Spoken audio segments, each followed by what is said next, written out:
Hello, everyone. My name is Emma Young, and today I will be discussing how my firsthand experiences applying motivation strategies, combined with the theories and research from this course, have shaped my understanding of motivation in educational practice. Throughout this presentation, I will share 2 acts of motivation that I completed outside of the classroom, connect those experiences to goal orientation theory and expectancy value theory, and discuss 4 practical motivation strategies that educators can use to support students who struggle with motivation. Why does motivation matter? Motivation impacts nearly every aspect of learning, including engagement, effort, persistence, confidence, and achievement. As educators, we often encounter students who are fully capable of success but struggle with motivation. Sometimes students don't believe they can succeed. Sometimes they don't see the value in the task. And sometimes the barriers to success simply feel too overwhelming. One of the biggest things I learned from this course is that motivation is not fixed. Motivation can be cultivated through intentional instructional practices and supportive relationships. My motivational stance. My motivational stance is that motivation is dynamic rather than fixed.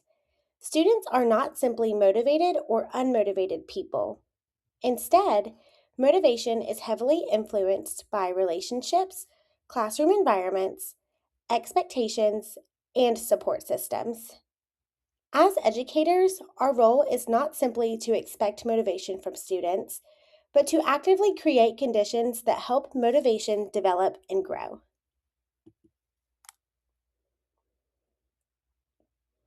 My motivation experiences. My first act of motivation involved helping my sister Izzy train her puppy Gus and connected closely with goal orientation theory.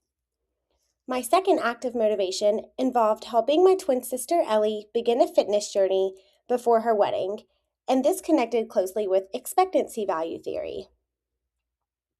Although these situations were very different, both experiences revealed important lessons that can be applied directly to teaching and learning.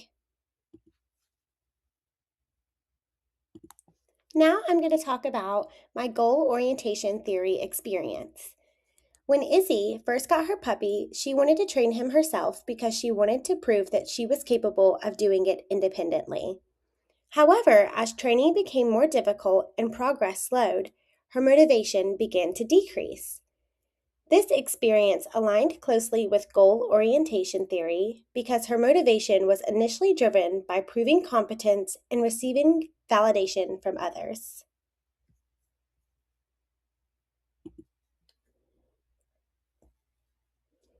One thing I noticed from Izzy is that she lacked clear goals when trying to train Gus. According to Lucy, Hall, and Goetz, individuals approach tasks with different goal orientations that influence their motivation, effort, and responses to challenges. Performance goals focus on demonstrating competence and gaining recognition from others, while mastery goals focus on learning, growth, and skill development. Initially, Izzy demonstrated a performance approach orientation because her motivation centered on proving that she could successfully train Gus on her own. Over time, I worked with her to help shift her motivation towards a mastery orientation where success was defined by growth and improvement rather than external validation. This shift was important because Lucy and colleagues found that mastery goals are associated with greater persistence and more positive motivational outcomes when individuals encounter challenges. The first strategy I would recommend to educators is breaking large goals into smaller, achievable goals. When Izzy focused only on the end goal of having a perfectly trained dog, the process felt overwhelming. Once we established smaller goals, such as teaching Gus to sit or creating a consistent potty training schedule, progress became visible and motivation increased. This aligns with Chang's research from 2023, which explains that goals serve as a bridge between motivation and behavior. In other words, having clear and measurable goals help transform intentions into consistent action. As educators, we can apply this strategy by using learning targets, assignment checkpoints, progress trackers, and student goal conferences. For striving readers, this might involve setting reading goals one chapter or one section at a time rather than assigning an entire novel. For writers, it may involve breaking an essay into brainstorming, outlining, drafting, and revising strategies. For students with exceptionalities, chunking assignments into smaller pieces can reduce frustration and improve persistence. Gifted students can benefit from creating their own mastery goals that encourage deeper learning and autonomy. This strategy helps students experience small successes that build confidence over time.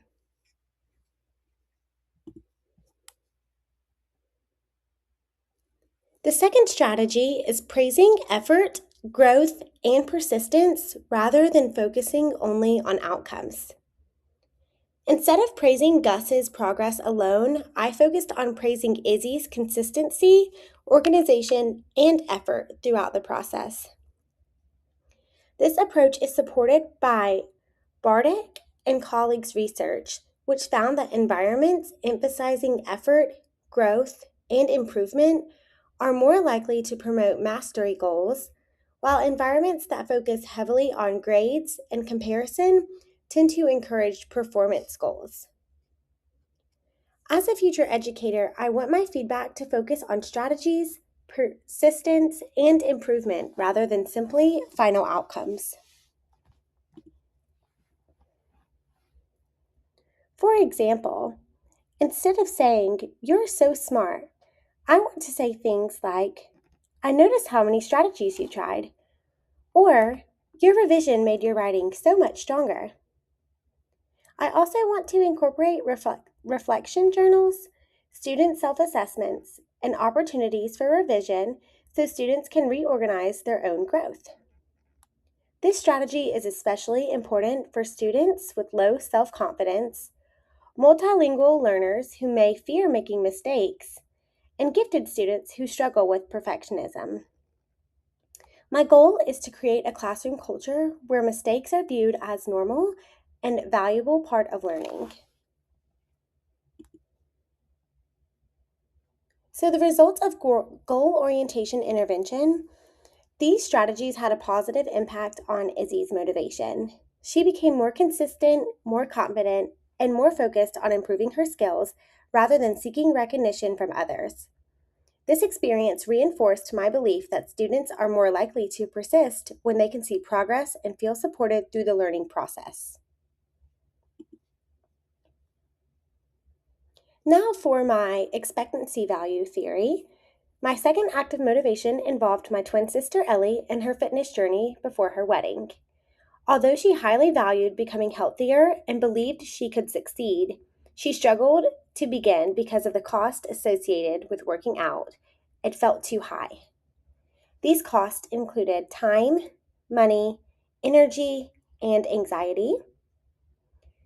This experience aligned closely with expectancy value theory because her motivation was influenced less by her desire to succeed and more by the barriers standing in her way. Expectancy value theory suggests that motivation depends on expectancy, value, and cost. Expectancy refers to whether someone believes they can succeed. Value refers to how meaningful or important the task is. And cost refers to what someone must sacrifice in order to complete the task.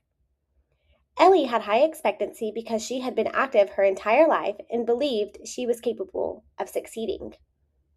She also had high value because becoming healthier aligned with her identity and her goals for her wedding. Her perceived costs were very high because of finances, time, fatigue, and anxiety. The third strategy I recommend is reducing barriers and perceived cost. To support Ellie, I suggested shorter workouts, free online resources, and activities that fit into her schedule. This idea aligns closely with Decker's work on the economics of motivation, which emphasizes that goals are never free because they require time, energy, effort, and other resources.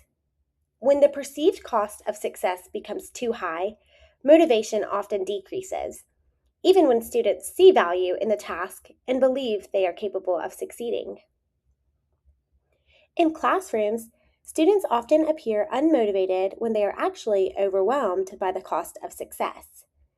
Teachers can reduce these costs by chunking assignments, providing graphic organizers, using guiding notes, modeling examples, offering sentence stems, breaking assignments into stages, and building a collaborative learning environment for students.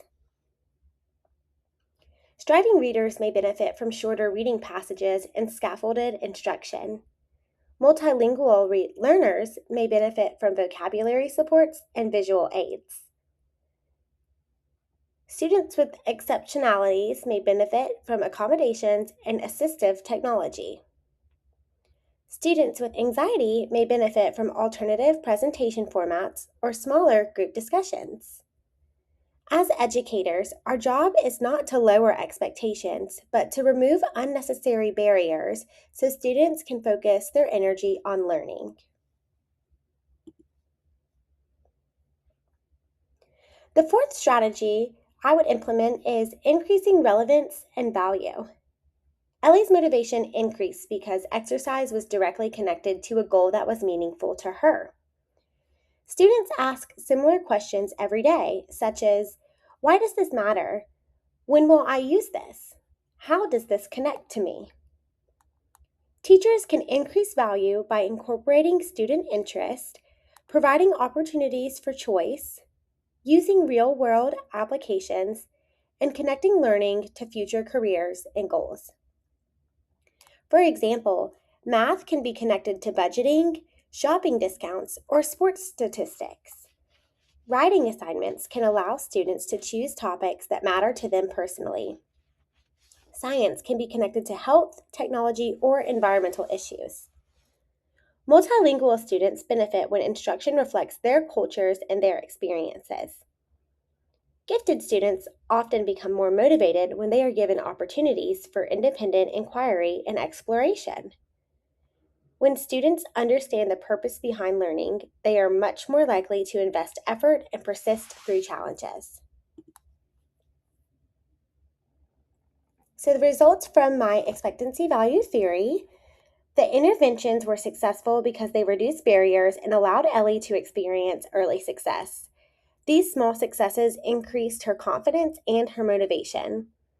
This experience reinforced my belief that confidence often grows through small, achievable wins. There were many common themes throughout my experience. Although goal orientation theory and expectancy value theory approach motivation differently, both of them received similar themes.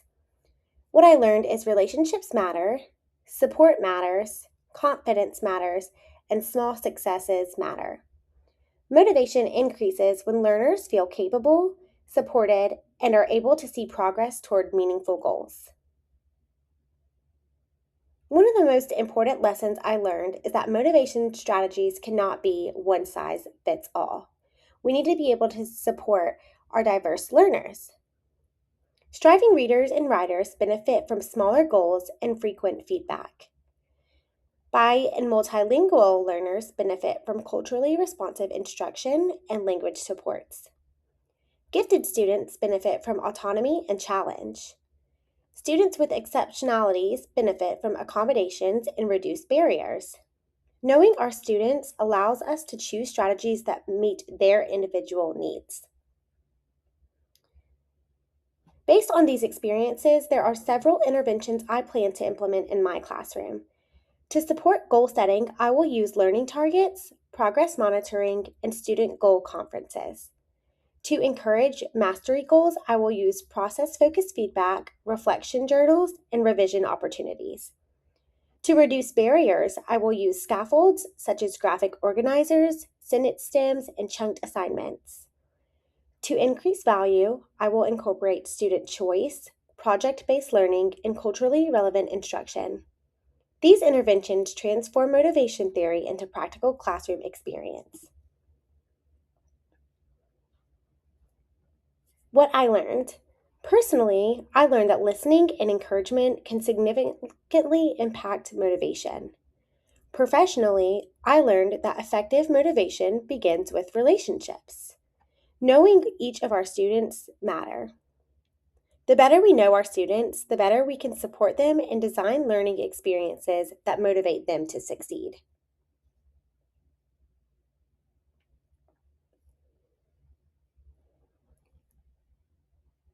As a future educator, I want to create a classroom that promotes mastery goals, celebrates effort, reduces barriers, and values relationships. I want my students to feel safe taking risks, making mistakes, and growing as learners. Most importantly, I want every student to feel capable of success. Because of this, I have my final takeaways where I would like to leave these 4 strategies with future educators. First, try breaking large goals into smaller goals. Also, praise effort and growth. Third, reduce barriers and perceived cost. Fourth, increase relevance and value in the lesson. My final message is that motivation is not something that students either possess or lack. Motivation is something educators can actively cultivate through intentional and supportive practices. I encourage all educators to reflect on how these strategies might help motivate the learners in their own classrooms. These are the references that I used.